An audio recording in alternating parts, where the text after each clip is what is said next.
sir केने धरनेर preparation হয়েছিল কালি আমার কাউন্টিং আছে আমার পুলিশ ফালে পরা আমার দুটা কাউন্টিং সেন্টার আছে ইয়াতে এমপি স্কুল আছে আর বড়োল্যান্ড ইউনিভার্সিটি আছে তাতে পাঁচখিনি এলএসি হিসাবত কাউন্টিং হব এই কাৰণত আমার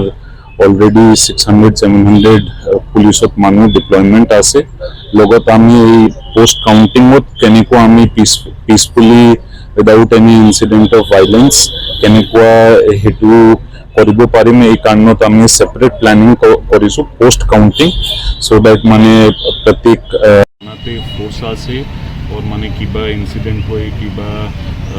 পলিটিক্যাল ভাইলেন্স হব পারবো এই কাৰণত আমি সেপাৰেট অ্যাৰেঞ্জমেন্ট কৰিছো কালি আপনি চাব আমার অ্যারেঞ্জমেন্টটো ভাল হিচাপত হৈছে এই পিছত আমি কিবা ইনসিডেন্ট वगैरह হব তেতিয়া আমি ভালকে রেসপন্ড কৰিম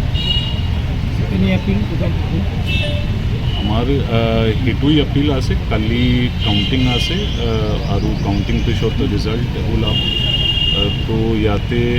সিইও আসাম চিফ ইলেক্টোৰাল আসাম আৰু ডিজিপি স্যাৰ কেইটামান ইনষ্ট্ৰাকশ্যন দিয়েছে কি মানে अगर ভিক্টৰি পৰেড হ'ব পাৰমিশন ল'ব লাগে আৰু ফায়াৰ ক্ৰ্যাকাৰ্স ক্ষেত্ৰত বি কেইটামান আছে station already counting agents political বিলাকে ভালকে ব্ৰিফ কৰিছে এই অনুসাৰ চলিব লাগে থ্যাংক ইউ सर কালি ভিক্টৰি ৰেলী উলিয়াত বাধা ৰেলী কৰিব ৰেলী যোনে জিকিব ৰিগাৰ্ডিং মানে এইটো এই ক্ষেত্ৰত ডিষ্ট্ৰিক্ট এডমিনিষ্ট্ৰেশ্যন পৰা ক্লিয়াৰ কৰা হৈছে কিবা अगर ভিক্টৰি পৰে কিবা কৰিব তেওঁ আগত পৰা পাৰমিশন ল'ব লাগে